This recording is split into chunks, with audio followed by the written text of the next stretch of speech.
What particular things do you like best about the paper? Well, it's blackness.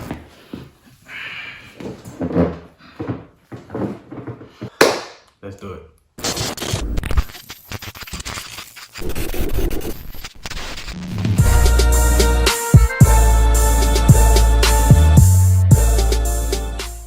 What's going on, guys? It's Keith Allen here again, and welcome to another episode of Real Estate Talk.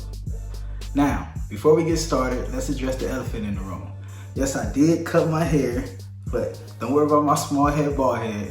Don't worry about what I look like, just listen to what I'm saying. So today we're going to talk about rebuilding Black Wall Street. So I'm going to give you a few small yet intentional things that we can do to start rebuilding what we know as Black Wall Street. The first thing we all need to do is start working on our credit. Yes, cash is king, but credit is leverage. Another thing is, what credit is going to do for us is going to allow us to start acquiring properties and starting businesses using other people's money. This will also allow us to keep the much needed liquid cash that we need in our pockets. Remember, all debt is not bad debt. In fact, there's a such thing as good debt. Some of this good debt is used for things like tax write-offs and acquiring more capital from these financial institutions.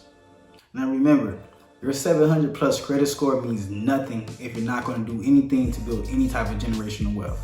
The only thing you do is become a person who brags about their 700 credit score, yet you're still in the rat race just like anybody else. Next thing I think we need to do is start buying real estate. Now I believe, and this is just my opinion, and maybe I'm biased, that there's no better way to get out of poverty than acquiring real estate. But it's not just acquiring real estate. We need to understand what programs are out there that favors us that we can take advantage of. I know we always talk about the first time home buyers program that you only have to put 3.5% down, but did you know that there's also programs out there where you don't have to put any money down? And the best thing about these programs is that you don't even need a 700 credit score to get in these programs. So the first thing we would do is start buying residential properties. What this would do is get our foot in the door.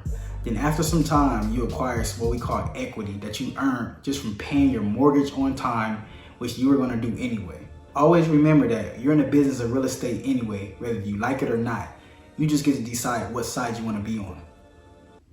Now people, remember, when I talk about all of this, I'm talking about doing all of this together. Reason being is that history has shown all of us that we're stronger as a unit than separate.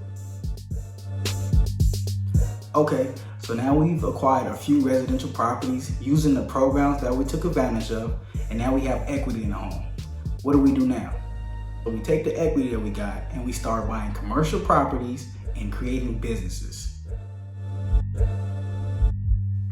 So now with these commercial properties that we have, we start renting the spaces out to us, and that's how we start creating our own community. So now, the most important part of all of this, and I mean the most important part of all of this, if you don't hear anything else in this video, listen to this. We must support Black businesses. I know it sounds like common sense, but unfortunately, common sense is not common. There's no way we can thrive together if we don't support each other. And I'm not talking about liking and sharing things on social media. I'm talking about actually spending money with your people and start supporting your community. And I'm not perfect, I'm guilty of it too. I don't always spend with my people, but that's something that we all need to do collectively. For example, I have a Black owned shirt right now. Shout out to Spice Adams. So I want to support my people as much as possible. Now, for my Black business owners, you need to be the best at what you do, or at least be flirting with being the best. Unfortunately, being average is not enough.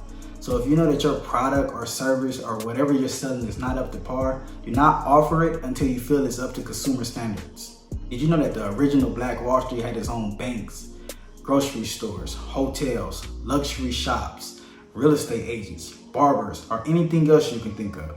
And the crazy thing about all of this is that the community was nothing more than 10,000 residents, so it's definitely possible. These people didn't thrive because they did it separately. They thrived because they kept the dollar in the Black community. And what baffles me the most about all of this is that they were forced to build their own community, and we get a choice and we don't even support each other. This is just another quick video on what I believe gives us some type of direction. Now, of course, there's so much more we have to do mentally to get us in the right direction, but that's for another conversation on another day. Again, thanks for tuning in. Just another great conversation from me, Keith Allen Jr. Peace to the community. It's time to buy back the block. Buy back the block. It's time to buy back the block.